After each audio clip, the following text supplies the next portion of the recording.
That wasn't him. We, the people. If you sing about love, you sing to your gospel. Abo Mama Miriam Eva.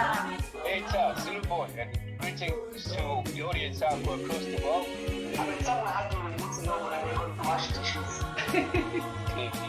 It doesn't matter what is your background or what is your status at the moment.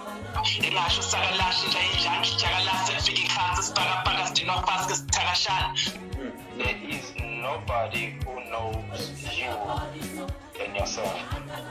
A cartoon phone in the building. Best global studio. Yo, bro. I'm and if I'm going to speak English, I have to give you an invoice because I've paid to learn English. But So I'm giving you the name Diva.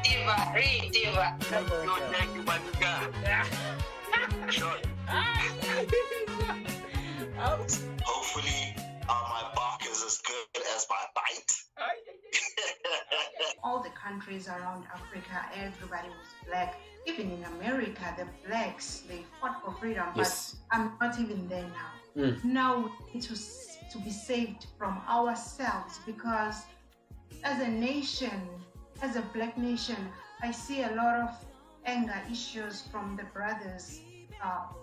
The women are being killed, the children are being killed, murdered, raped. They even raped their grandma. I'll actually have to start right there.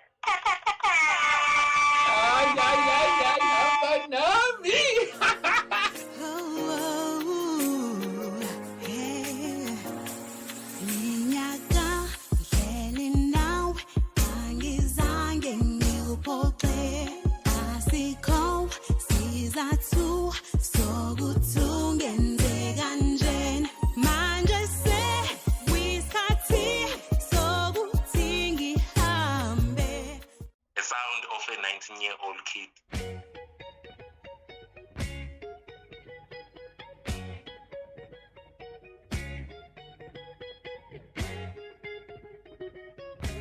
I like that one.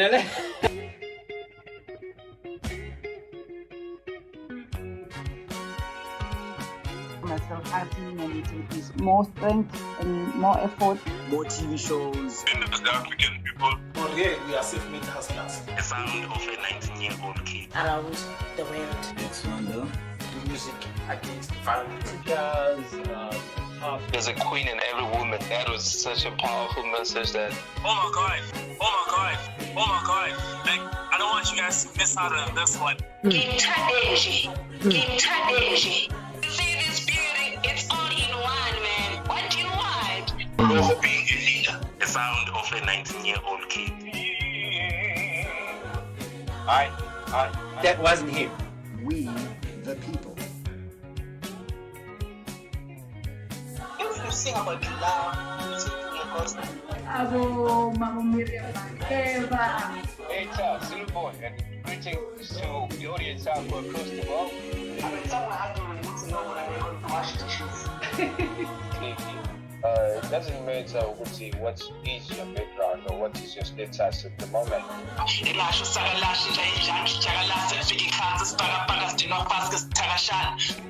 There is nobody who knows you than yourself. A cartoon phone in the building. Best global studio. Yo, bro. And if I'm going to speak English, I have to give you an invoice because I've paid to learn English. But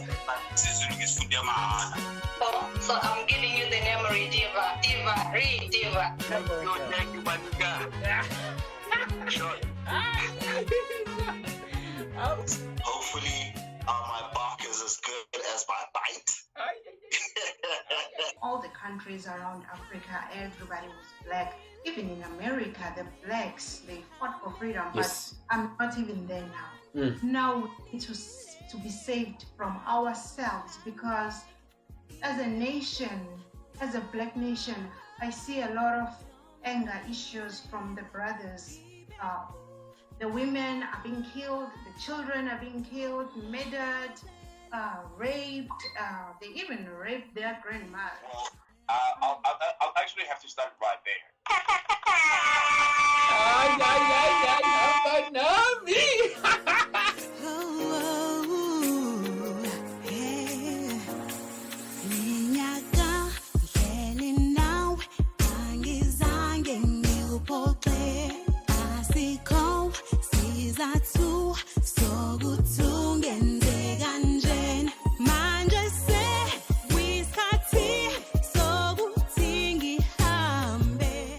The sound of a 19-year-old kid.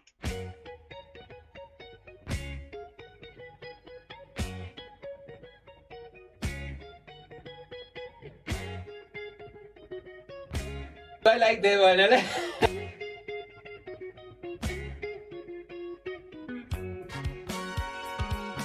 Myself acting and it is more strength and more effort. More TV shows. The African people. Here we are self-made hustlers. The sound of a 19-year-old kid. around the world. It's London. Music against violence. Girls, There's a queen in every woman. That was such a powerful message that. Oh my god. Like, I don't want you guys to miss out on this one. Ngithadeji. See this beauty, it's all in one, man. What do you want? For being a leader. The sound of a 19-year-old kid. that wasn't him. We the people. If you sing about love, you sing to your husband. Abo, Mama Miriam, Eva. Hey, Charles, silly boy, and greetings to the audience out across the world. Someone had to to know when I'm going to wash dishes. It doesn't matter what is your background or what is your status at the moment.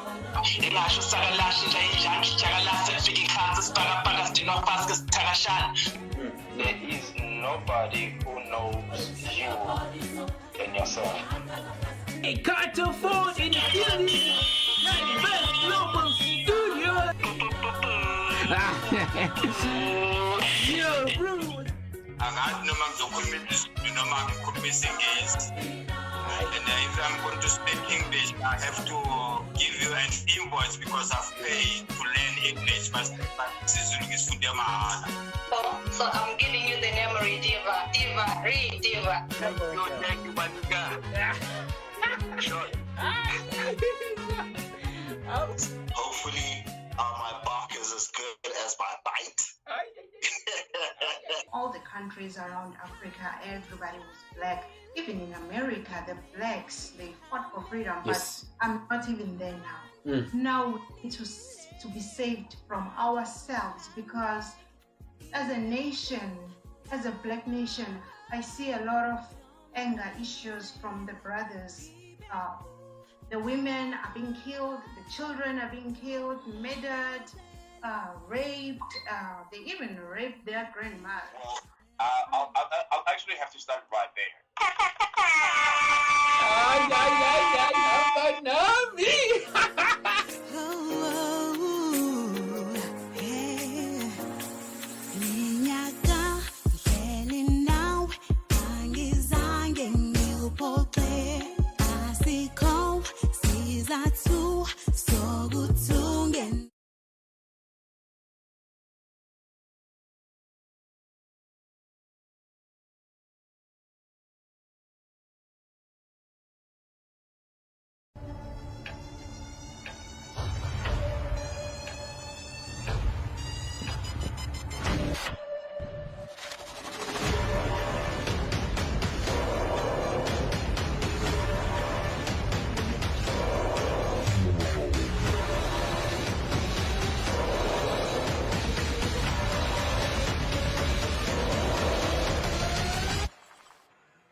Diverse Global Studios, Africa #1.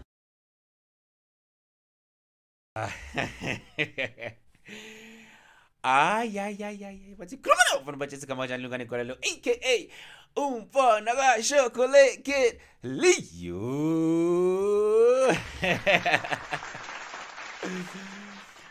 Welcome to the Global Sunday Show. Well, you know what? I think I should give Mattia a chance to, do an introduction. Did you work on your introduction yet? No. What are you talking about? I can do it. I tried in English. It was too fast for me. I tried in Croatian. It was too fast for me. I don't know. I might do something like opposite of yours, and then it will be really slow. That's absolutely fine. It's Yeah. absolutely fine. I mean, come on. As we human beings, we are unique. That's true. That's true. So mine is there's a purpose behind my my introduction, in which I didn't know about it until somebody asked me about it. I was like, it goes very fast, and it's gonna take forever for people to know what I say. Yeah. They're gonna keep listening and listening. And then it takes them forever to know what I'm saying. You know what I'm saying? Oh my God. Welcome to the Global Sunday Show. My name is Lungani Gwala, and right next to me I have Mattia. And as always, real people, real talk, real time. Yes, it's another day. It's gonna be fun. We have a special guest that we're gonna be talking to, but we also have some special people that are going to be joining us. We're on the panel. Wow. They're going to be joining us in the studio. So this weekend is Easter weekend, right? Yeah, today. I think we should talk about that a little bit. A little bit. Just a little. Yeah. Because there's, there are a lot of things that I do not understand. And I want to understand. Okay. I have a lot of questions, and I'm looking forward to know what are you like, especially for you. What's your plans for this weekend? I'm sure that Mr. Laden will have answers to all of your questions. He always have answers for everybody. All right, so welcome to the Global Sunday Show. Welcome if you're watching on YouTube. Welcome if you're watching on Facebook. Welcome if you're watching on Diverse TV. Welcome if you're watching on the Global Sunday Show and Instagram. We're gonna be live in a few minutes, and we might be joined by other people on the panel while we're still waiting. But with that said, I'm just gonna introduce Mr. Laden on the panel. Mr. Laden, welcome to the Global Sunday Show. Thank you so much. I was trying to figure out how I could get a stone and put it in front of the camera and then push it to the side and come out like on Easter, like Jesus did. But I can't do that. Mr. Laden, people are not allowed to have fun at work. What are you doing? Oh, this isn't work. When I was young, I misbehaved. This is my sentence. Oh. How are you doing, Mr. Laden? I'm just going to ask you both, how was your week before we introduce our guest for today? And if you're watching at home right now, just to let you know, two more guests that might, not guests, but panelists that might be joining us, to... What was the word? I had the word in Zulu, like ukusonta sonta. Do you remember the episode? I remember, yeah. Mr. Laden, do you remember that episode where Tilo was on the panel, and I was looking for the term for when you're asking a person a lot of questions until like they cannot answer anymore, and in Zulu we call that ukusonta sonta, like making you dry. We drain you, with questions. So I don't know. In America, everybody just talks about themselves all the time, so nobody gets a chance to ask questions. So, wow. Okay. Before Mr. Laden get attacked, let's move on. Come at me, guys out there. So, how was your week, Mattia? How did you get where you are today? What happened? Really, really long week because we are preparing to go to competition. Well, it's not competition, but I always forget the English word for it. Let's just say performance, yeah. In Riga, Latvia, that we're gonna be week after the next week. So it was a lot of hours in the class practicing over and over and over and over again. So yeah, it's fun. It's fun. Wow, nice. Are you ready for it? I was born ready. Oh, okay. All right. You ready for Riga? Yes. Okay, absolutely. Mr. Ladin, how was your week? My week was a bit difficult. I'm going to talk about it in the news segment a little bit. There's been I have a friend. Here's somebody new on the panel back behind me, over that side. Send them to the studio. Will do.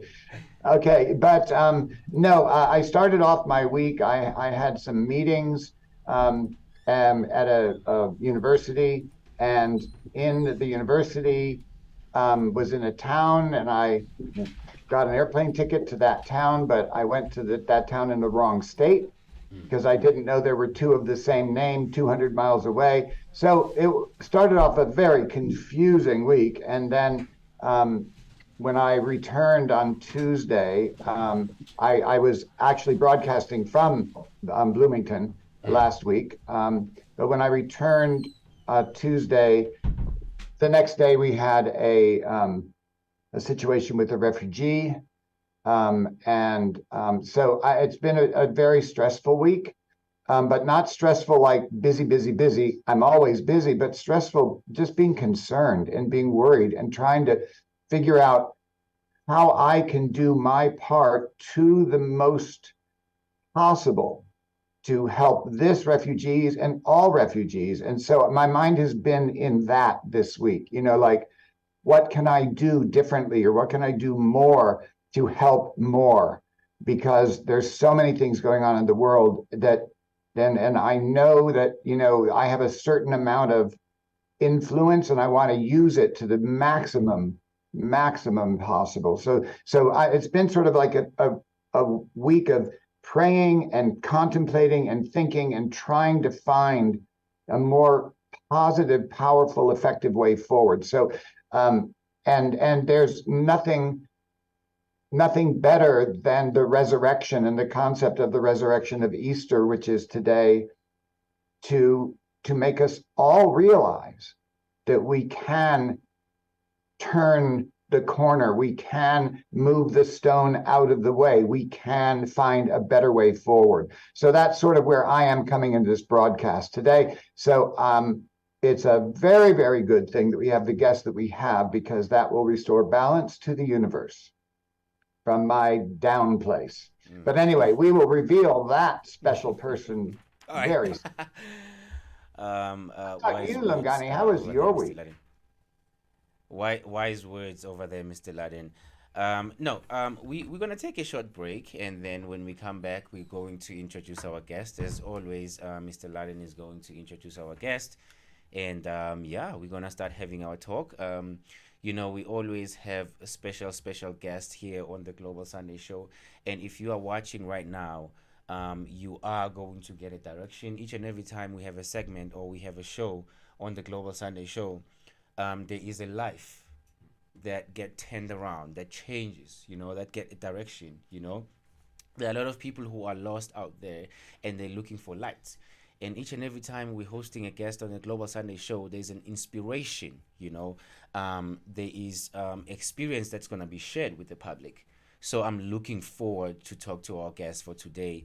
We're going to take a short break, and we have some panelists that's going to join us today, which is really going to be fun. We see how we're going to work that out. It's going to be really fun. So if you're watching at home, you're watching the Global Sunday Show with Lungani. We're going to take a short break. Do not go anywhere. When we come back, we are going to introduce our special guest for today. Listen to this. But aka Umfanaga Chocolate. We'll be right back. Cheers.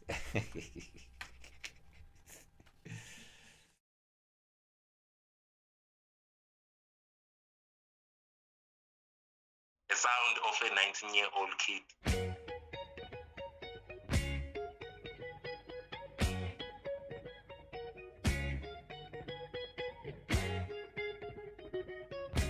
I like that one.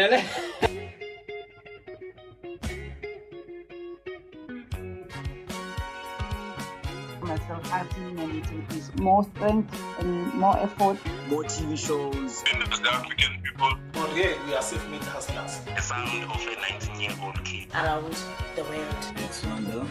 Music against violence. Jazz, pop. There's a queen in every woman. That was such a powerful message that. Oh my God. Oh my God. Oh my God. Like, I don't want you guys to miss out on this one. Ngithadeji. See this beauty, it's all in one, man. What do you want? Being a leader. The sound of a 19-year-old kid. That wasn't him. We, the people. If you sing about love, you sing to your gospel. Abo, Mama Miriam, Eva. Hey, Charles, Zulu Boy, and greetings to the audience out across the world. I mean, someone had to need to know when I'm going to wash dishes. It doesn't matter what is your background or what is your status at the moment.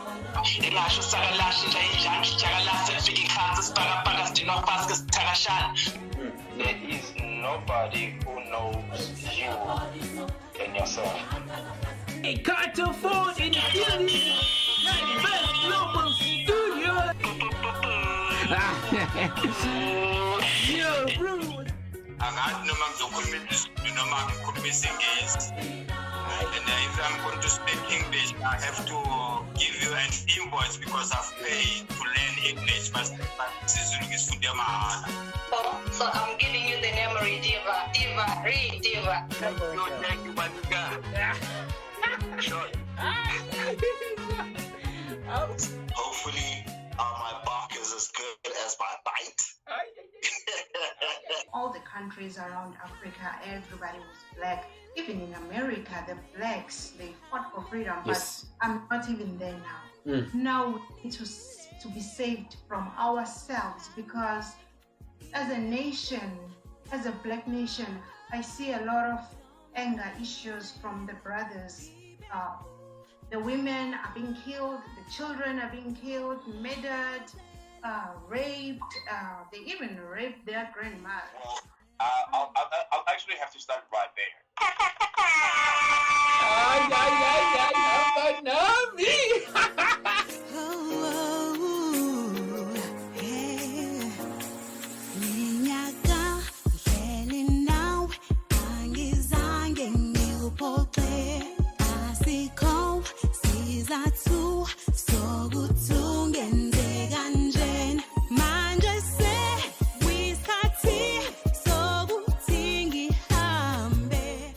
The sound of a 19-year-old kid.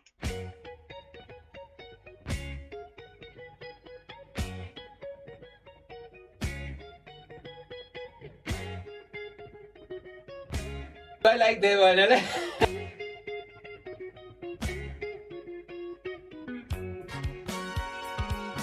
Myself acting a little bit more strength and more effort.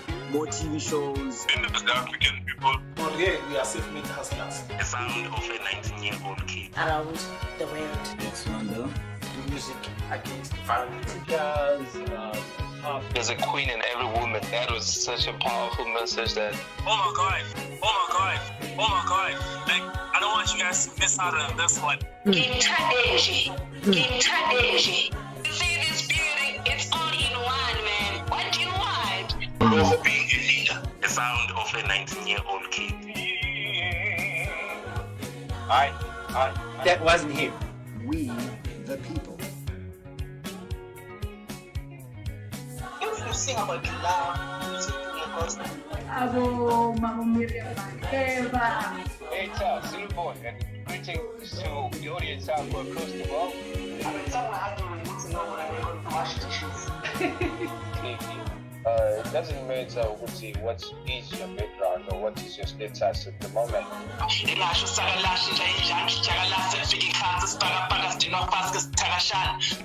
There is nobody who knows you and yourself.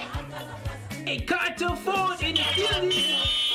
Best global studio. Yo, rude.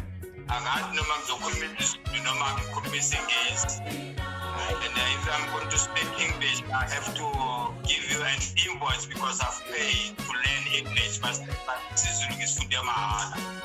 So I'm giving you the name Rediva. Rediva. Thank you, Manika. Sure.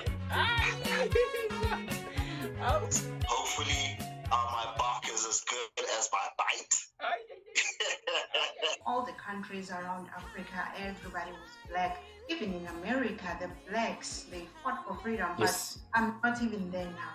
Now we need to be saved from ourselves, because as a nation, as a black nation, I see a lot of anger issues from the brothers.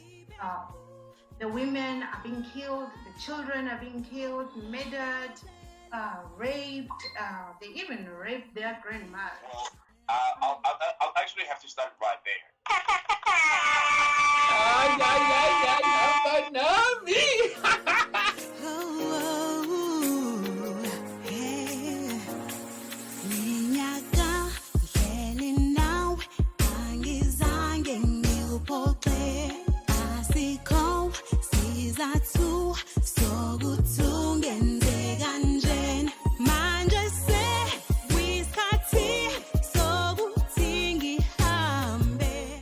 The sound of a 19-year-old kid.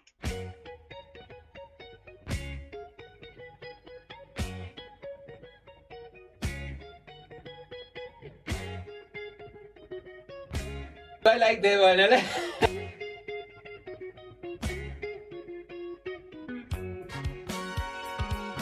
Myself acting and it would be more strength and more effort. More TV shows. And as the African people, Here we are self-made hustlers. the sound of a 19-year-old kid. around the world. It's Rwanda. Music against violence. Jazz, pop. There's a queen in every woman. That was such a powerful message that. Oh my God. Like, I don't want you guys to miss out on this one. Intadeji. See this beauty? It's all in one, man. What do you want? Of being a leader. The sound of a 19-year-old kid. That wasn't him. We, the people. If you sing about love, you sing to your gospel. Hello, Mama Miriam. Hey, Charles, Zulu boy, and greetings to the audience out across the world. I mean, someone had to know what I'm going to wash dishes.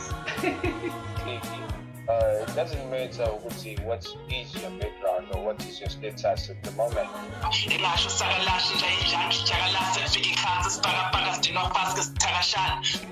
There is nobody who knows you and yourself. Hey, Carter.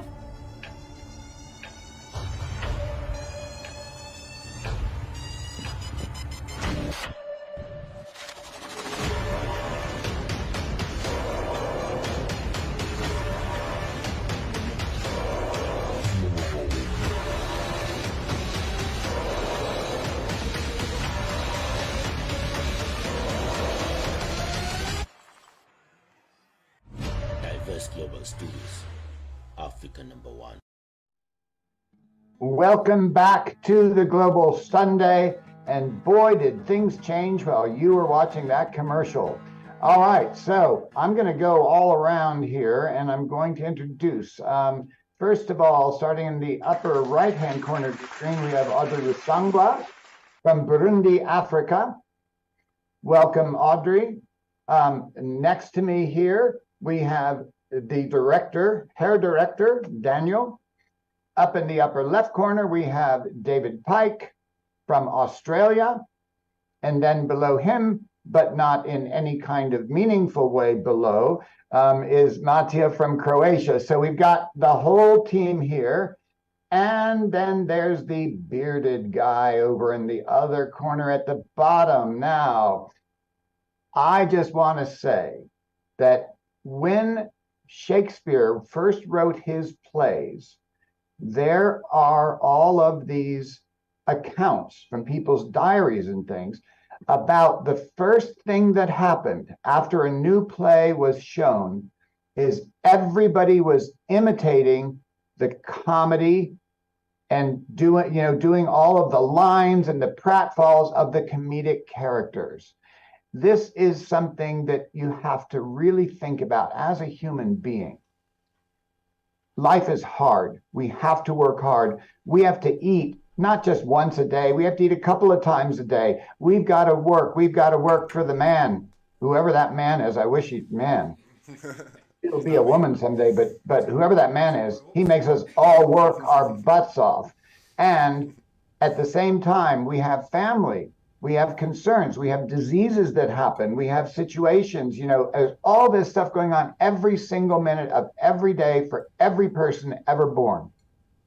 And the thing that saves us, the thing that makes us be able to go forward is having a sense of humor and being able to laugh. So our guest today is one of those progenitors of society, one of those saviors of our stressed out asses in this world. And it is Kelsey, the comedian. Welcome, Kelsey. Thanks, everyone. It's great to be here. Thanks for having me. So, we have a system that has sort of evolved over time because we're global and people are from all over the place. What we found is that where you come from really shapes you. I mean, it really, really makes a difference. Okay. Now, from what I understand, you grew up in Arizona. And how did that shape you as a person and the artist you are today? Definitely. Yeah, I grew up here in Prescott, Arizona. I've lived all around Arizona. I've lived other places as well. But growing up here in Prescott was pretty great. I mean, I definitely came from a poor family, a struggling family. What I was fortunate to have, I think, and what Arizona and Prescott has great going for it is the beauty, the landscape, the natural spaces. And I was fortunate enough to grow up at Goldwater Lake, actually. My mom was one of the rangers there for a few years. So I pretty much had Goldwater Lake as my backyard. So I would, as a kid, my mom gave me and my brother pretty free rein, and we just were, goofing off in the woods all the time and building forts, stuff like that. But yeah, I spent a lot of time in Sedona. I go out a lot on the hiking trails, and so that connection to nature and being able to get away from the stress of everyday life and work and even comedy, that's had a huge impact on me, and I think my patience, my maturity, and being able to see life in more of a majestic sense, I guess you would say. Yeah, certainly this area is majestic. And, one of the hard things about being here during COVID is that, for all of you out there around the world, if you ever come to Prescott, there is this magnetic force that draws you outside, out into nature. It is spectacularly beautiful, and it's constantly changing. It's not a static landscape. It's like watching a kaleidoscope. And during COVID, it was so hard to stay inside. I mean, it was just really, really hard. Now we're lucky because we have a couple acres, so we could go and walk around the property and I made a bunch of friends, the javelinas, because they're my buddies too. They didn't care if we had a mask on, if we coughed, not into our elbows. So they're my big buddies now. But yeah, it's beautiful here. I hope everybody watching this show will sometime come to Prescott. Visit Prescott for sure. Yeah. Guys, just jump in. Yeah, we've been acquainted with the javelina experience. We had our bin completely pushed over our driveway, but I saw one today, so now I know what a javelina is. I thought it was something off a pizza at one point. So I'm from Australia, so that means we have a different, probably a bit of dryness in our humour. I know the American hymn is a bit wetter, and I know the Irish hymn is just absolutely bizarre. So I don't know what your heritage is, Kelsey. Do you know what it is, or has it been American for 400 years or something? Yeah, well, as you can see, I definitely got some Irish in me with the beard. My mom's side is Irish and European, German, English, and on my dad's side, my last name is Knudsen, and it's very Norwegian, Scandinavian. So I've got I like to think I have a Viking sense of adventure in me. So. Vikings got as far as Ireland, did some bad things. But you've got the red beard, so you could be in the front of the ship as well. So here's the question: when and how did you figure out that comedy was and still is your calling? That's definitely an interesting question. I think, and I've talked to a lot of other comedians about this, and I think for a lot of us who pursue it throughout life and pursue it professionally, it happens at a pretty young age. For me, I remember watching my first stand-up comedy special on Comedy Central back before we had Netflix, Hulu, all of that stuff. We had, one place for stand-up comedy, and that was Comedy Central on cable. But I begged my mom to let me watch it. I was really young, probably 9-10 years old. And I had an affinity for it. So I think in some senses it's akin to how we stumble into opportunities in life. I've done a lot of performance art, theater, film production, but I've always come back to the art of humor, I guess, and it's something I feel at this point in my life that I can't live without. So it's something that I will honestly pursue until it's over, I think. So. Awesome. I'd like to take a teeny detour here. You talked about the first awareness you had of comedy was on that. I'd like to ask the members of the panel, what was your first awareness of comedy? For me, I was about 7 years old. My father was a political scientist, and he was involved in politics and rights, and he was one of the people that put together, the whole, it became civil rights. It was called Fair Housing, Equal Opportunity. And so he was always very serious with very serious friends. And then one day he got in this heated discussion with some of his colleagues that sit over at our house about somebody named Lenny Bruce. And Lenny Bruce had just been arrested for making a joke.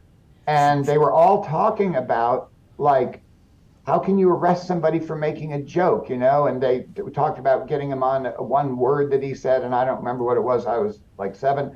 And so then I went to the library and I looked up Lenny Bruce, and I checked out a book that was the autobiography of Lenny Bruce. And the first sentence of that autobiography I cannot say online, even on cable, and it's hysterically funny. But the gist of it was about being a young boy and looking at the pictures in the National Geographic and committing Harry Carey double time. But there was more to it that I can't say. And I thought that was hysterical. I didn't even know what it was, but just the way the words came. I had seen National Geographic, and I thought, why would you kill yourself because of National Geographic? But it was so funny just to read those words as a 7-year-old. So, but I'd like to see from everybody, what was your first experience with comedy, that you were aware of comedy as a thing? Daniel, you want to start them off? Maybe. I think it must have been, maybe it had to have been, my dad was a preacher, and of course he's always dealing with very serious topics in his sermons, and he had a way of grabbing people's attention with a joke to keep you, to keep you focused and making it fun. And then he would also bring, of course, I started out doing comedy magic, and he would bring magicians into the church, who were traveling through, that were friends of the family. And so I ended up putting those together just doing. And honestly, I think the first time outside of that environment that I really started thinking about what became, I would say my character as a magician was actually watching Pink Panther, Inspector Clouseau, and his ineptitude, and I thought it was hilarious and should be a magic show. An inept magician. Yes. Well, for me, I mean, I'm still young, but when I was younger, I think 10 years old, my mom was obsessed with the Ellen show. So every weekend when she would cook, we would watch the episode of the Ellen. And at first, I didn't find her particularly funny, but as I kind of started to grow up and then understand certain things more, I started laughing and actually enjoying it with my mom every weekend. So yeah, that's for me. You mean Ellen DeGeneres, right? Yeah. Yeah, she started off doing stand-up and for a few years before she got really big. So she's probably one of the most prolific comedians, female comedians. Yeah, for sure. So.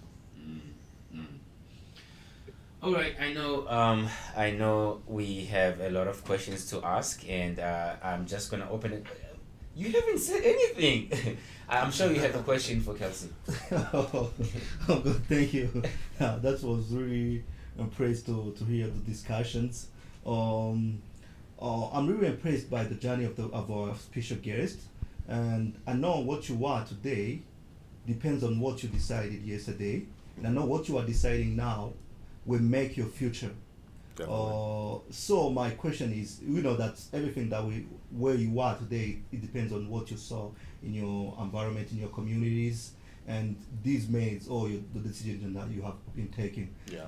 So my question is, what pushed you to start taking comedy as a professional career?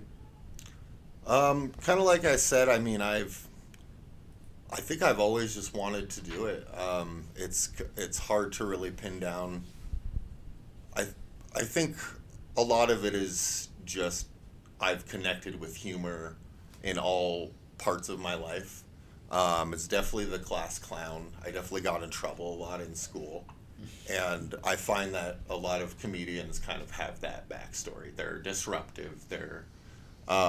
So I've always, and I think that's to a large degree, it's also my mechanism, my personality mechanism. I, rather than be angry, rather than be upset, I am sarcastic. I look for the joke in the situation. So, but I've been performing professionally for about 10 years. I actually, right out of high school, I moved to New York City to pursue comedy professionally. And in a place like that, or Los Angeles, where comedy is very intense and there's a lot happening, it's difficult to make your mark and stuff. But it's been a long uphill struggle, a lot of work, but I think like anything else, especially in the entertainment industry, it takes just constant perseverance over and over again. I've gone to a lot of many auditions where you wait outside of a comedy club for almost all day and you go up for 30 seconds and then nothing happens, so a lot of, it's like any other job, it's like being a contractor and the job falls through right before so. But my sense of humor is what really led me to feel like I could do this and make something of myself and communicate things that matter to me. So. Oh yeah. So I'm just gonna clarify here. You guys can just jump in, right? Just ask questions. The purpose of today is to honor Kelsey. As you know, the purpose of the Global Sunday Show is to honor people while they're still alive, to find out more information and dig deeper and know their inspiration, so we can inspire people who are watching at home. So any question that you have, just dive in and go through. So whoever wants to ask a question, just go for it. I can see Mattia is playing with the buttons already. Go for it, Mattia. I have a question. Last chance. So what interests me the most is actually how do you begin to get to a professional comedy? Where is the beginning of it? Good question. How I did it, I mean, like I said, I came from a pretty poor background. I haven't gone to college. I have my GED, but I dropped out of high school. And most of this is because I was so interested in pursuing a career as an entertainer. And so I took a kind of a deviated path. But if anyone wants to do comedy or is interested or thinks it's something that they really want to do, what you need to do is just look for open mics in your community, anywhere close. Open mics are any club, bar, coffee shop that hosts. Usually they're a free event. Actually, in Phoenix, there are some open mics. They pay $25 to $50 for you to perform because they're looking for new talent. So, but how I broke into the scene was in New York City. I started going to open mics. I didn't get a lot of laughs at first. Comedy is very tough, believe it or not. It's one thing to think, oh, I'm a funny guy, I could do that, to actually performing in front of 200, 300 people. It's a whole nother level when you're really trying to entertain people and give them something they haven't seen before. So, but yeah, to answer your question, open mics, auditions, look for any resources you can as far as comedy clubs, follow them on social media, email comedy clubs. I've gotten a lot of shows by just emailing clubs and sending my videos and being like, hey, put me on, so you got to really sell yourself. Yeah. It's a hard industry for sure. So I have a question related to social media. Are there any comedians now that have gone mainstream that started doing little funny videos? I'm definitely connected. Who are some of those names? I know Nigga Higa was a guy that. Yeah, since YouTube and social media has popped up, there have been, probably the most prominent is Bo Berman. I think most of you guys know who Bo Berman is. His COVID special, Inside, he produced during COVID, during the pandemic, in his apartment or whatever, by himself with no audience. It was one of the most ingenious things I've ever seen. If any of you haven't seen Inside on Netflix, after this tonight, if you want to see some very artistic, high-level comedy, but Bo Burnham is a great example. He does music comedy. He's a great singer and performer. He has kind of like a musical theater type of level to his performance. But he just started posting his videos of him as a teenager on YouTube playing piano and singing offensive music. So yeah, and I've gotten exposure myself doing that too. I have a YouTube channel with all of my video of past performances on it, and you can that is youtube.com/@Blagzar. And again, my name is Kelsey Knudsen. My moniker as a comedian is Blagzar. And if you guys are interested what that means, that could be another question. So tell us what is Blagzar, I came up with it as a moniker, as kind of almost like my stage persona. But blag means no kidding, essentially. And it's the dictionary definition of blag is a joke that is extremely silly or nonsensical. And I chose that because that's kind of the style of my comedy. I try not to take myself too seriously.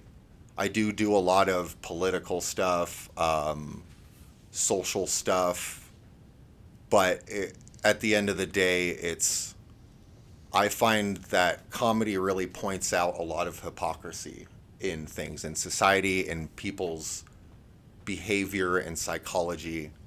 I feel like that's kind of where I'm going with it, that it's more of a metaphysical sense of what is humor, I guess. So I'm thinking a bit old school here, Kelsey. Long time ago, the Bob Hope sort of stand-up routines, and what I thought as an adult later, I saw it as a kid, but I didn't understand half what he was saying, but he sort of bombarded people. It's like they didn't laugh necessarily at the first 5 of them, but he just had another 50, and he got you cracking up just by bombarding you. So that's leading to my question. What's your strategy then if you create a joke and you think that people will laugh a lot, but then they take a different direction? Do you have a bombardment strategy you can fire them, or does that throw you off? When you get into comedy and you do enough performances, eventually you get heckled. I'd say getting heckled is better than bombing. And by bombing, I mean having a horrible show in comedic language, which has happened many times. I haven't met a comedian who that hasn't happened to.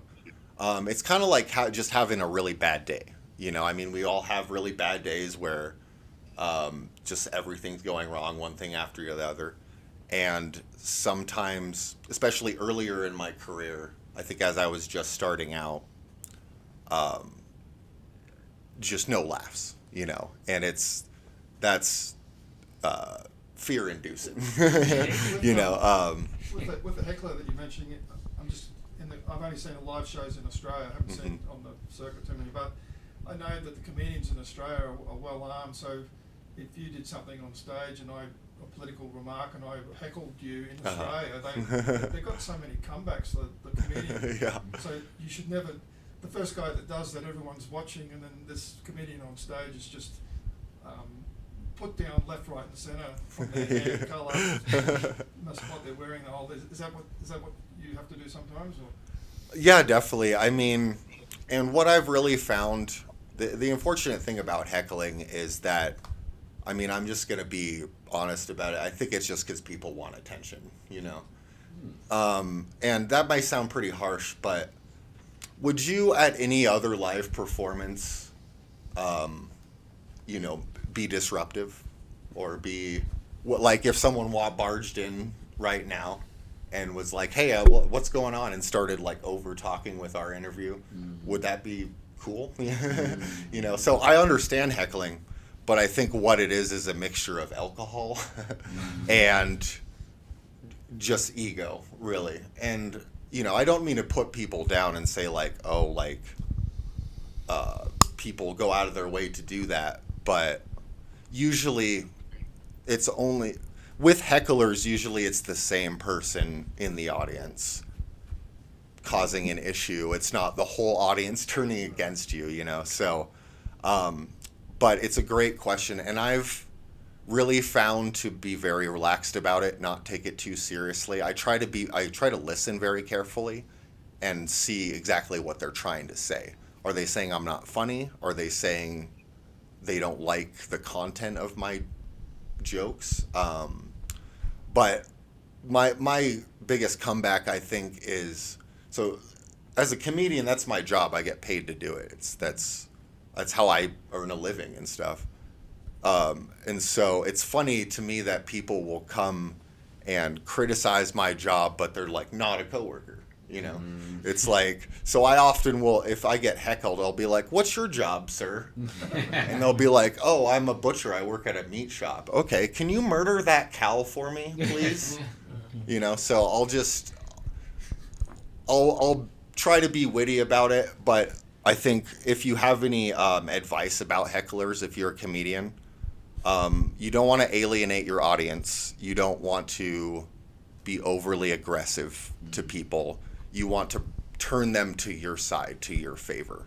So the best thing to do is work into another joke, or especially don't focus on them, keep the show moving.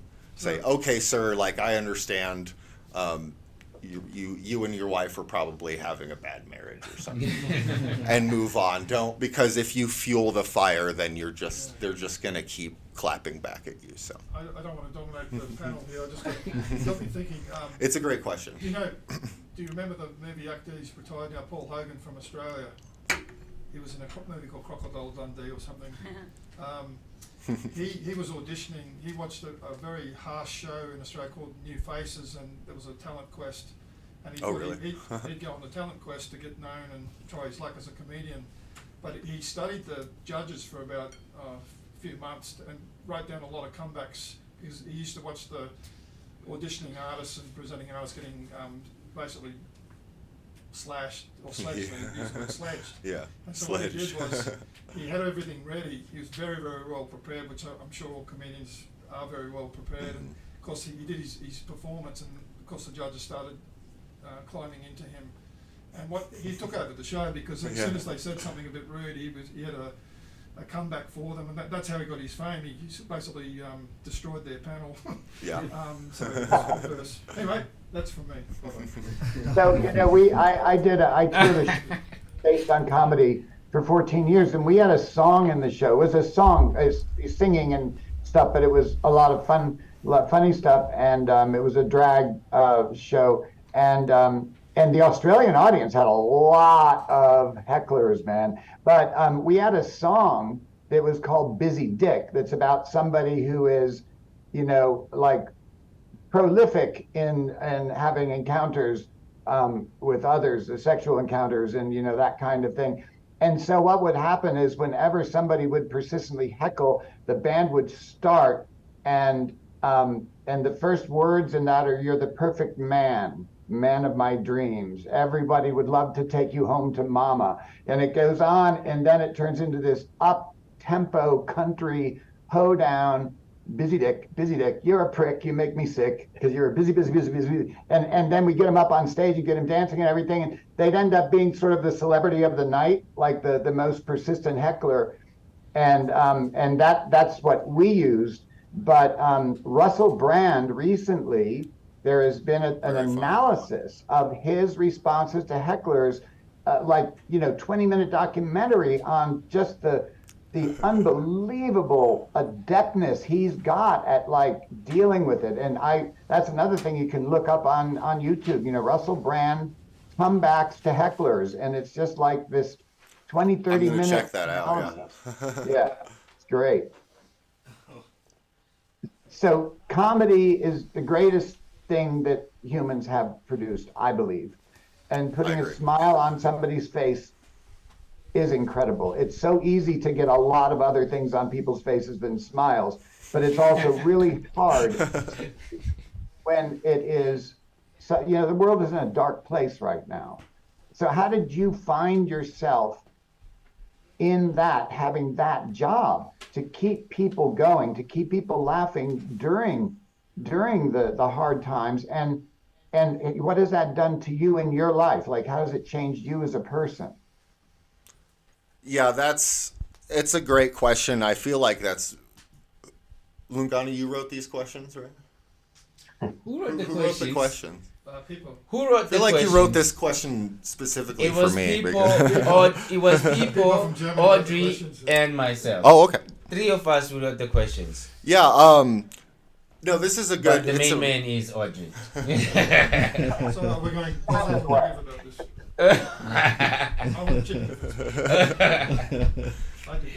By the way, People is in the studio. Please go ahead. No, we got a full house here for sure. Yeah. I feel like this is a good question for me specifically. I've always used humor as a defense mechanism, I guess. I guess it's a little bit more than that for me. It's more of, and I mean, sometimes it can even be a detriment being a comedian and leaning too much on humor. Sometimes I go for the joke too often, and when I should just enjoy hanging out with people. But my comedy brain is it's like it's almost like your reptile brain, but mine is a comedian. You know, it's it's always like, how can this be worked into a joke, or how can I make a bit out of this, just subconsciously. So, but yeah, my sense of humor is really dark. I'll have to admit. I think that we have to really embrace both sides of things. I don't think there really is comedy without sorrow, without tragedy. You mentioned Shakespeare in the intro, and that's a great example. Shakespeare was not only one of the most intelligent and prolific writers of all time, but he was one of the most prolific comedians of all time, if you ask me. A lot of these writers are Mark Twain. They have this sense of wit about them, and there's many degrees to comedy, and I think that one is a joke, and then, but beyond that is wit, and a sense of reacting to your experience in a way that is not only accepting your experience and what's happening to you, but knowing that you can ultimately overcome any type of obstacle that is presented to you. And I think if you look at the world through the lens of comedy, it's very, very helpful. I mean, as a comedian, I'm kind of an introverted person. I'm a private person. But comedy has really helped me break out of my shell and open up to, I mean, part of doing this interview, I think, is part of that, is trying new things and better marketing myself and my talents and all of that. So, thank you. Oh, that's really very, very nice. It is very, very, very nice. Okay, let me congratulate our special guest because it's really a hard work what you are doing. Imagine people are coming, they say that make us laugh. This is really a great challenge. You can make people laugh surprisingly, but imagine people are there already. They challenge you, make us laugh, and you do it at the end. So it's a great work. So we need to honor that. We need to congratulate you while you are here with us. Something else to add is, imagine, I'm going to ask about the opposite of what David was asking you. Imagine you prepare a surprise for the people, and then you get surprised. It's you who gets surprised. The one that prepared the surprise gets surprised. So that is my question. Did you have jokes that you personally thought were not a big deal? Say, let me add this to the agenda, but I know people are not gonna laugh a lot.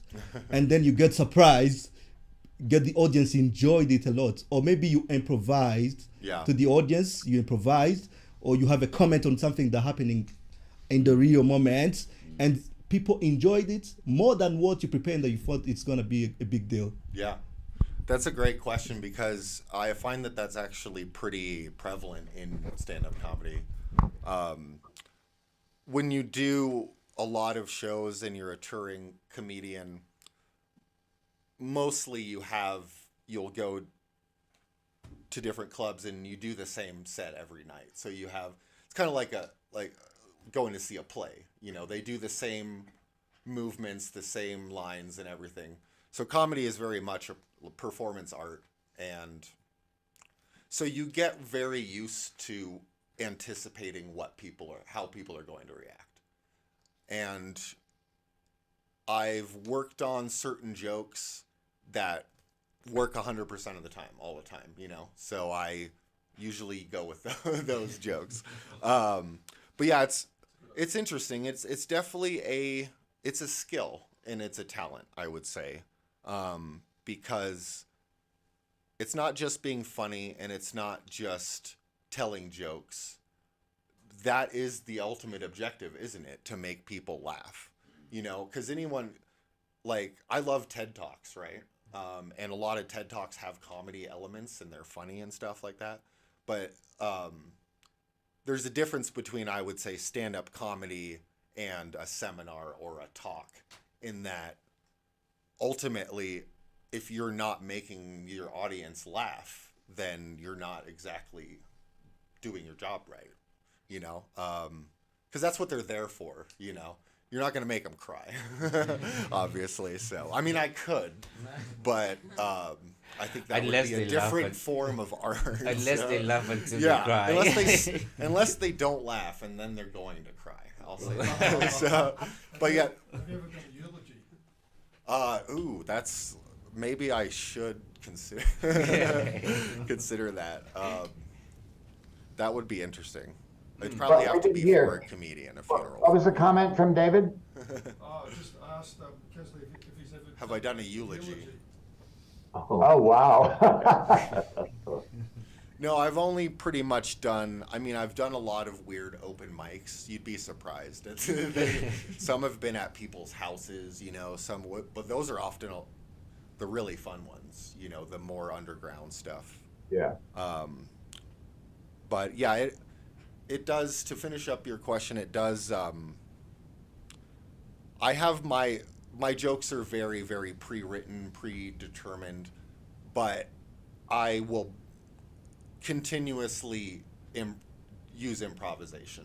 Sometimes I'll go off on a tangent that's completely unprepared just because a heckler said something, and it works really well with what but you have to be very, very quick on your feet and stuff. But sometimes I've just said something that wasn't even a joke, and the audience erupted in laughter, you know? So it's kind of a mix between the energy of the situation, your jokes, and then like even, again, alcohol. You know, there's a reason why a lot of comedy clubs have a 2-drink minimum, because it lubricates the laughter. Let's just put it that way. So.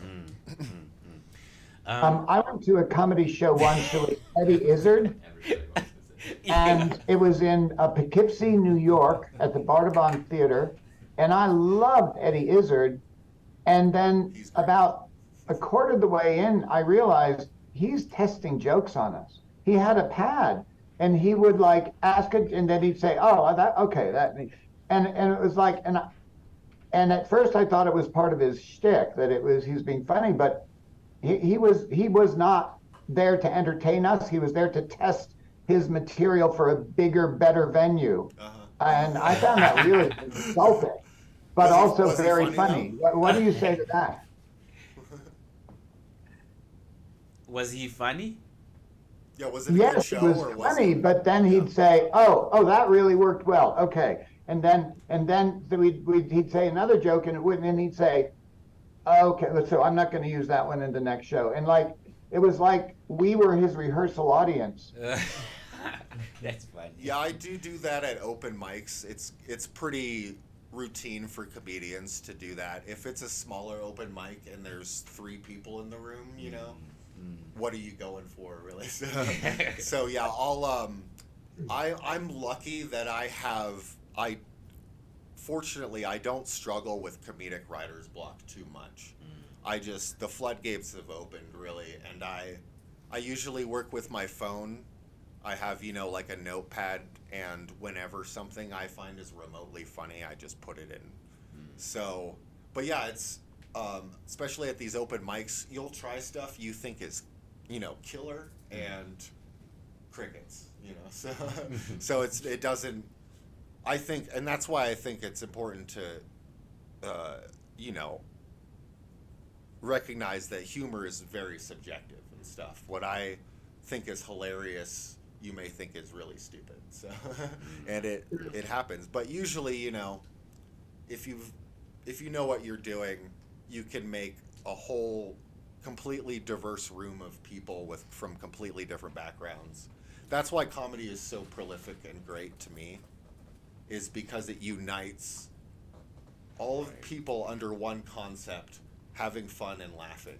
It doesn't matter where you're from, what your problems are that day, how bad your job is. You can't afford to pay rent. I sometimes I can't afford to pay rent, but I go up there and I tell my jokes as best as I can, because that's what's important to me is, you know, I can tell jokes to myself all day, but it's sharing that experience with other people and giving that gift of, I think it's love, really. I mean, not to get too philosophical, but I think any comedian who's doing it because they care about it is doing it because they love what they do and they want to empower other people to be their best selves that they possibly can be. So Wonderful. I know there are a lot of questions, but we're going to take a short break, and we are going to go to entertainment news. So unfortunately today, I don't think we're going to have the global news. I would like us to get as much information as we can. I think we are going to have a part 2 with Kelsey, and I know he has an upcoming event which we're going to talk about before we end the show. But right now, I just want us to go to the entertainment news, and then we come back. We talk some more with Kelsey. If you're watching at home, you have a question, you have a comment, please drop it below, and we'll make sure that we share that comment with our special guest for today. This is the Global Sunday Show with Lungani, but Lungani Gwala, aka Umfana Gashokolate. We'll be right back. Cheers.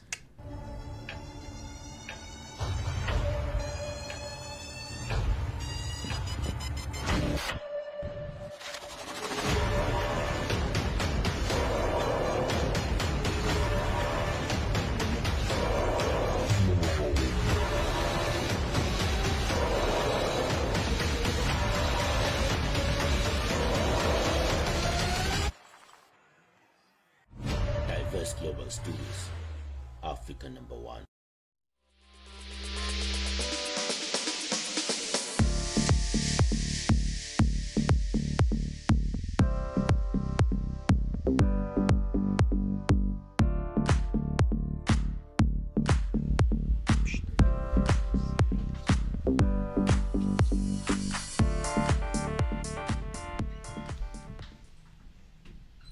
Hello everyone, I'm Mattia and welcome back to yet another weekly update of pop culture and entertainment industry.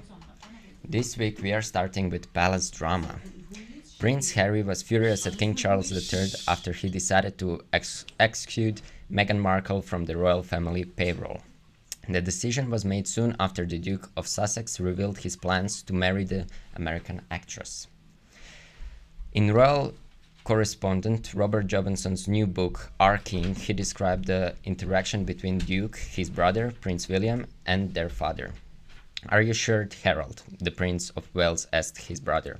When the Duke made it clear he was absolutely sure, the future king chimed in and said that he couldn't afford to pay her as a member of the royal family. And now that Charles became a king, everyone is waiting to see will he or will he not continue with his decision. Taylor Swift and Joe Alwyn have broken up after 6 years of dating. The split news comes as Swift is traveling the country for the whole sold-out Eras tour, at which the actor hasn't been spotted. Over the years, the famously private couple kept their cards close to the chest, with the English actor and Grammy winner deflecting about engagement rumors. This breakup for some might sound like a sad thing, but for all Taylor Swift fans, we know that there is a new album coming. She's hung up. Madonna is looking to do whatever it takes to get her natural appearance back, ahead of her highly anticipated world tour. The so-called Queen of Pop faced endless criticism following her brief appearance at the Grammys in February, where she modeled a striking new look on stage. After clapping back at haters following a slew of plastic surgery rumors, Madonna was actually deeply affected by the comments made by the naysayers and is looking to switch up her look again. Despite what people think, the criticism over her drastically different appearance does affect her. The insider said that the Like a Prayer hitmaker is undergoing procedures that will restore her natural features. She sees and hears what people say about her, and for the tour, she wants to look more like herself again for her fans. Happy Easter, everyone! Today, on April 9th, the world celebrates Christian holiday that celebrates the belief in the resurrection of Jesus Christ. In the New Testament of the Bible, the event is said to have occurred 3 days after Jesus was crucified by Romans. A few days later, April 14th, world will celebrate International Dolphin Day. On this day, we celebrate dolphins, of course, one of the most intelligent and friendly mammals in the world. Dolphins are mammals that belong to the same family as whales and porpoises. There have been many representations of dolphins in popular culture throughout the books and films. Most of these popular representations are accurate. Dolphins are extremely social and friendly beings. They love company and have an acute sense of hearing. Yes, they can hear many more frequencies than adult human. Dolphins can be found in many parts of the world, although they prefer shallow waters.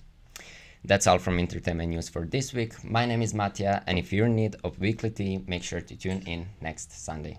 Cheers.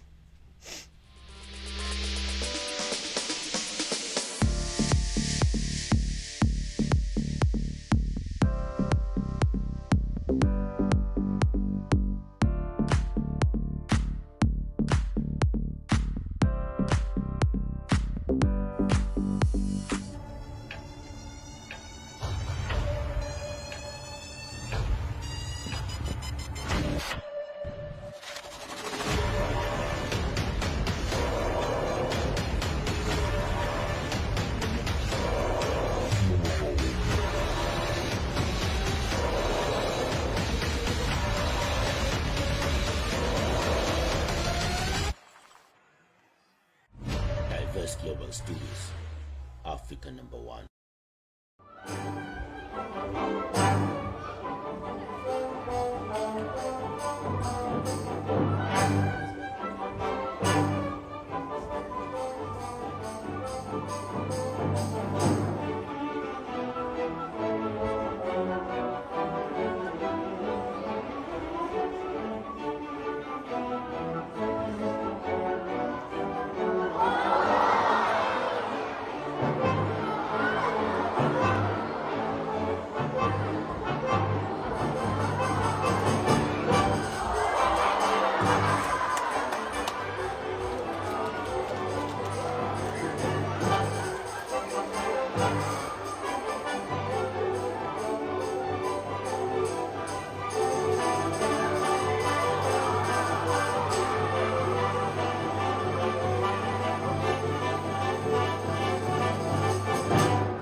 Go.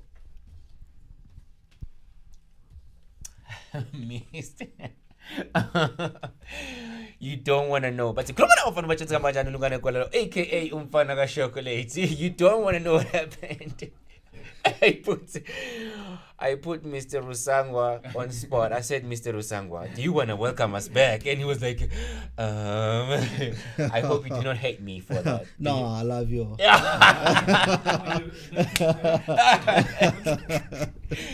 Okay, can you welcome us back?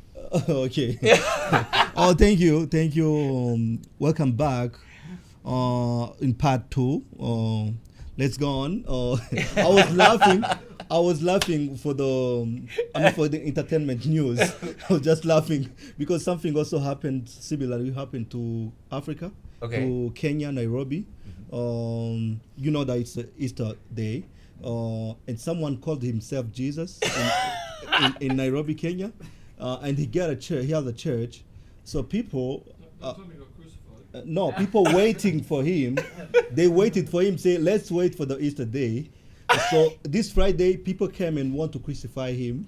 So he ran to the court and say, people want to crucify me. They say, why? What have you done? They say, because I told myself I'm Jesus. I say, what's other?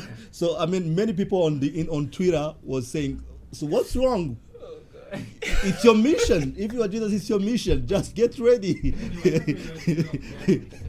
So now the justice is following up. Okay. Thank you for the guest. It's really a special day. I have a good question also for you. as you know, when we are doing things, we need to make it formal. It's good to make things formal, because if you make it formal, people will respect it, and will make it at the next level, and it's recognized formally. So my question is, do you think art is nowadays considered as a serious work? Is it a professional work now? So what are your recommendations towards those who don't consider it as serious work? Because I know they are. Yeah, there definitely are. There are detractors for sure. I think it just comes down to a question of individually what you're looking for in your life. I've definitely, money has always been an issue, just in the sense of genuine survival and paying bills, putting food on the table, so we all have to work. I've worked many different jobs. I started growing up, my dad is a chef, and so I started growing up working in restaurants around town in Prescott. But I've done a lot of different stuff, and a lot of those jobs were very difficult, very labor intensive. So I've been on both sides of the spectrum, I think. And for most of my life up until recently, I've been working a full-time job to pursue my artistic career, So I think most artists have really experienced that. It's unfortunate, I think, that due to people's circumstances, sometimes they don't have, I didn't necessarily have a lot. My parents were always very supportive, and my family, God bless them, have always been super supportive of me and my community and all of that. But it's unfortunate that we put so much of an emphasis on getting a degree, getting a good job so you can make a lot of money.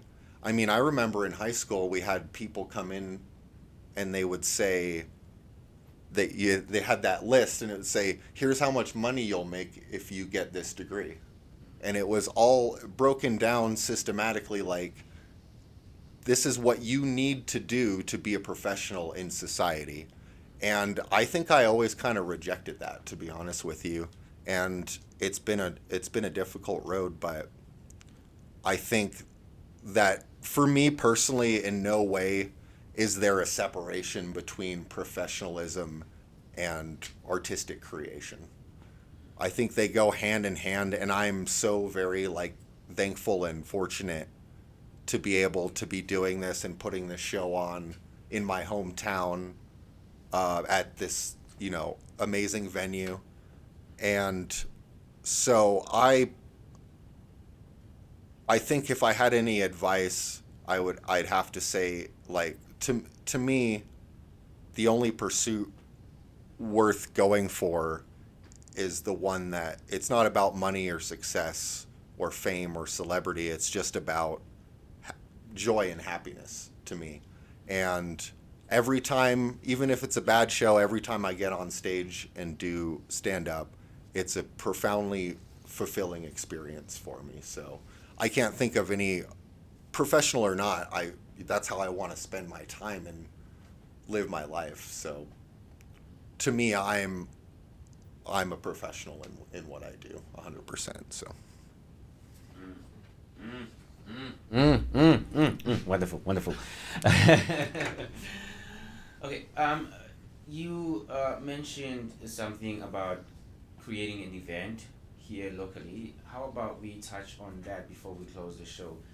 But before we go to that, we do just want to acknowledge someone who's watching, and we shared a comment with us. I think Mattia he wants to take one person, and then we can proceed and end the show. Mattia, go for it, sir. So I would like to highlight Ray Williams. She wrote with capital letters part 2. So there you go, your fans are coming. Thanks, Ray. And then Rachel's one of my very good friends. She's also a very talented artist. She does collage and visual art and painting, and she sells her art at kind of like at the night market. She makes handmade art that she sells at vendor shows, and she's been very good friend to me and a huge. She's supported me my whole career, really, and so that's awesome. Thanks, Ray. I love you. Absolutely. And then she continued and said Oh, something. yeah. She also said, "You all are great. Thank you for giving me something amazing to listen to today." Whoa. You're welcome, Ray. Wonderful. Happy Easter. Wonderful. Let's talk about the event, the upcoming event in April here in Prescott. Do you want to tell us more about that event and maybe the location where people can, come and what to expect? Yeah, definitely. So this is my first stand-up comedy show that I'm executive producing here in Prescott. Thank you. Yeah. Congratulations. This is I really appreciate that. Like I said, I've performed at larger mainstream clubs. I thought about moving to LA or New York and stuff, but I recently had some really great opportunities here in Prescott, in my hometown. And so I started building this show in about February. Everything's come together really well. So the show is Comedy at the Federal, and it's located at the Federal, which is Prescott's newest event and entertainment venue that's actually located in the post office building in downtown Prescott. It's a historic building. It was recently renovated. So the stand-up comedy show, Lungani's performed there. He knows how great the venue is.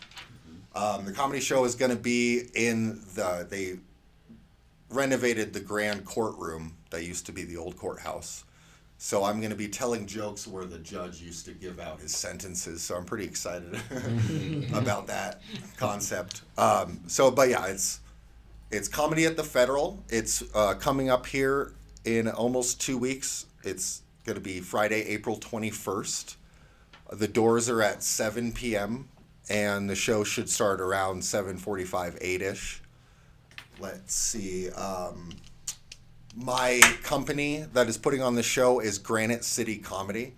So any information you might have about this show coming up or future shows or what I'm doing as a local comedian, I'm on Facebook and Instagram as Granite City Comedy.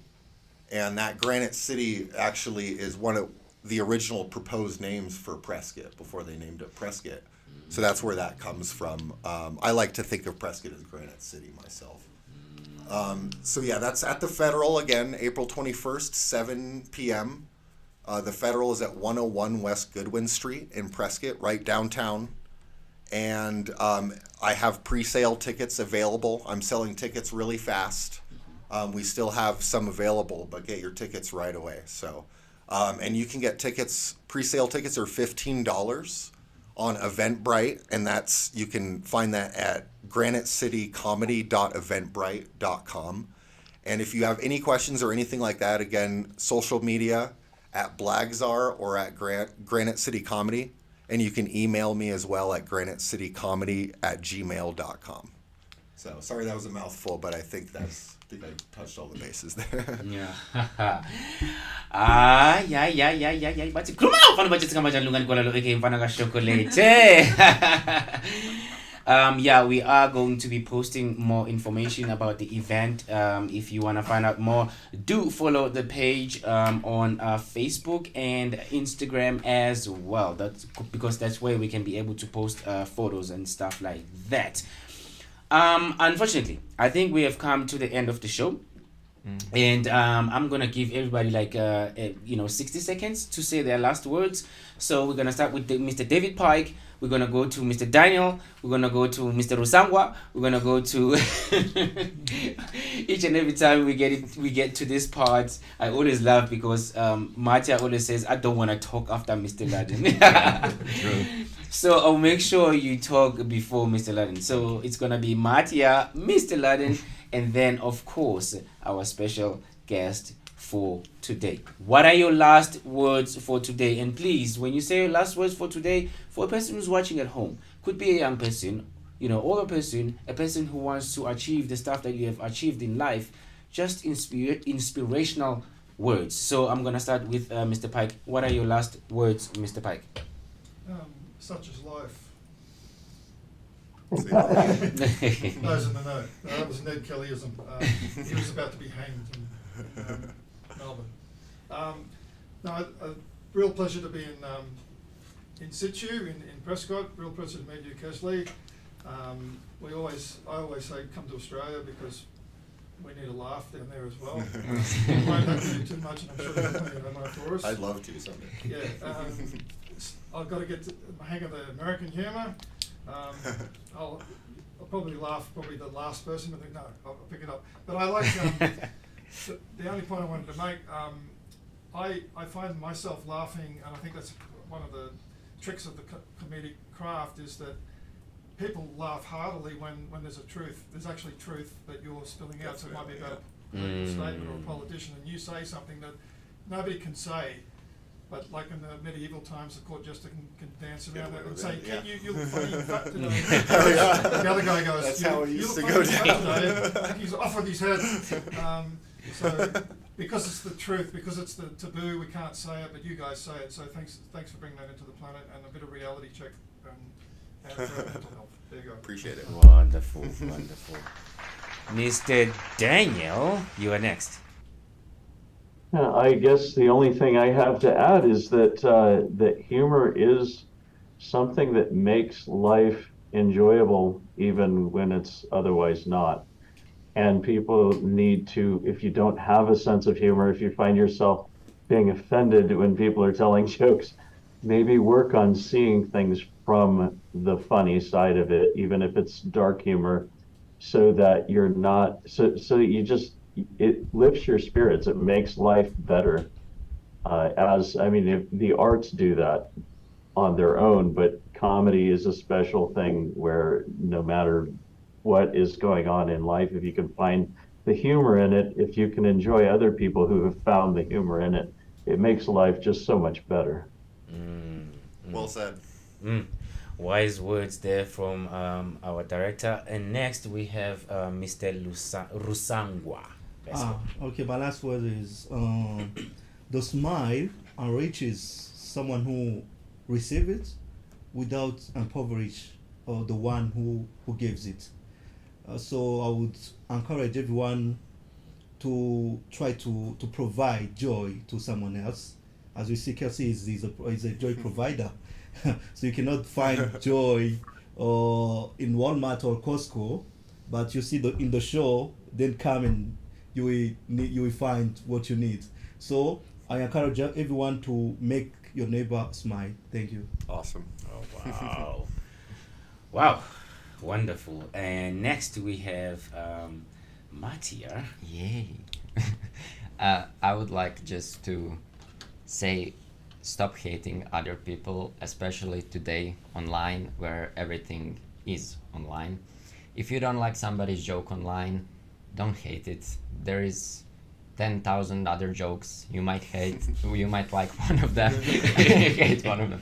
You might like one of them, and if you don't, then maybe it's not the joke that is the problem. But yeah, as our guest said, humor as well as art is really subjective. So if you don't like it, scroll. Move on. Yeah. Nice. And Mr. Laden, you are up next. Okay. Thank you, Kelsey, for what you do and what you do for us. To our supporters out there, if you remember a couple of months ago, I talked about a fundraiser. We had a young choreographer from Russia who was trying to flee the country. And now, instead of your funds, we successfully raised the money to get the paperwork to get him out. We need your prayers. He was in contact with me all the way till he arrived at the airport in Moscow on Wednesday. And he has not been heard from since. He was not on the plane he was scheduled to fly on.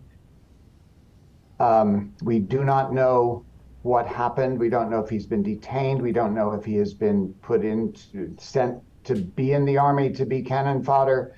We don't know if they executed him on the spot. So please, he's not able to get to a comedy club. He's not able to get to a stand-up mic. Please say a prayer for him, for all refugees. And as today the Pope of the Catholic Church called for peace and particularly for prayers for refugees worldwide, I just want to add that, and I am sorry to put that as a last note on this incredible happy show, but this kind of situation is why comedy is so necessary. So thank you, Kelsey, for what you do, and I apologize to everybody for ending on a low note, but I just wanted the people out there who've been supporting this mission to get this young man free. I just wanted to let people know what was going on, and please include him in your prayers. Thank you. Thanks. Absolutely, absolutely. Thank you so much, Mr. Laden, for sharing that. Please send your prayers at home. And lastly, our special guest for today, Kelsey, what are your last words for a person who's watching at home, for a person who's lost, for a person who tried comedy, it didn't work out, and right here they're looking at you, they're watching you on screen, and you are saying something to them. What are your last words, sir? Please go for it. Perseverance. Keep on trying and keep on trying. Whatever you want to do in life, whether it's comedy, whether it's be a Shakespearean actor, whether it's helping refugees, anything that you care deeply about and you're passionate about, and to be lucky enough that comedy is the thing that gives me purpose in life and brings me joy. And I really appreciate you all having me, and it's been an awesome experience. Thank you so much for the time and the conversation and the exposure. I really appreciate it.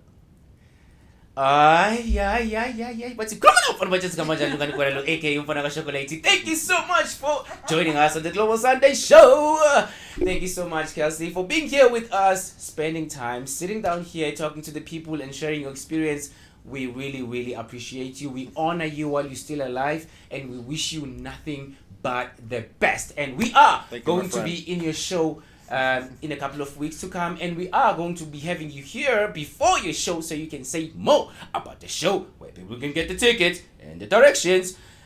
Thank you so much, and everybody say bye-bye to everyone who's watching it. Ooh. Keep laughing. Same time, same place next week. Real talk, real people, real time. Ah, that's what I'm talking about. Bye-bye.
Sariyanyuki,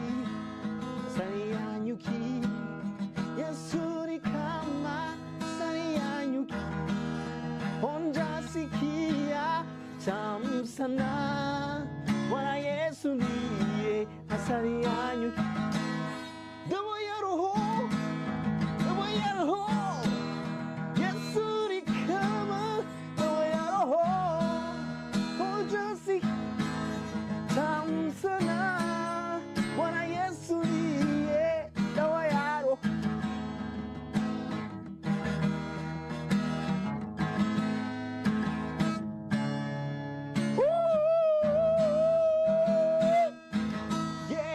Watching Sunday, Global Sunday with Lungani. Global Sunday with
Sariyanyuki, Sariyanyuki, Yasuri kama Sariyanyuki, 혼자 시키야 잠사나 와라 예수니의 Sariyanyuki. 너와야로호, 너와야로호, 예수리 kama 너와야로호, 혼자 시키야 잠사나 와라 예수니의 너와야로.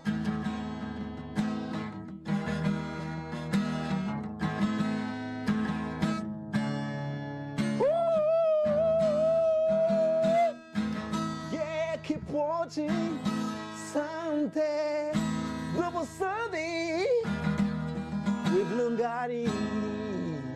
Global Sunday with Lungani.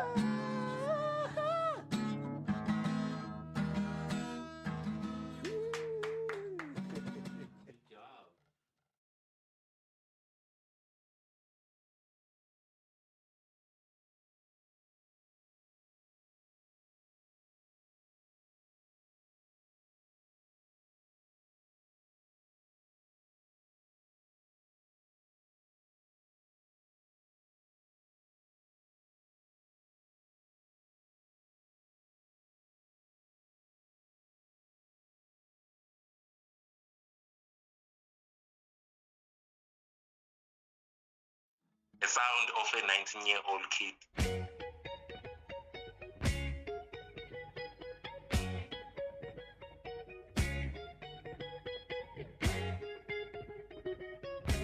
I like that one. I like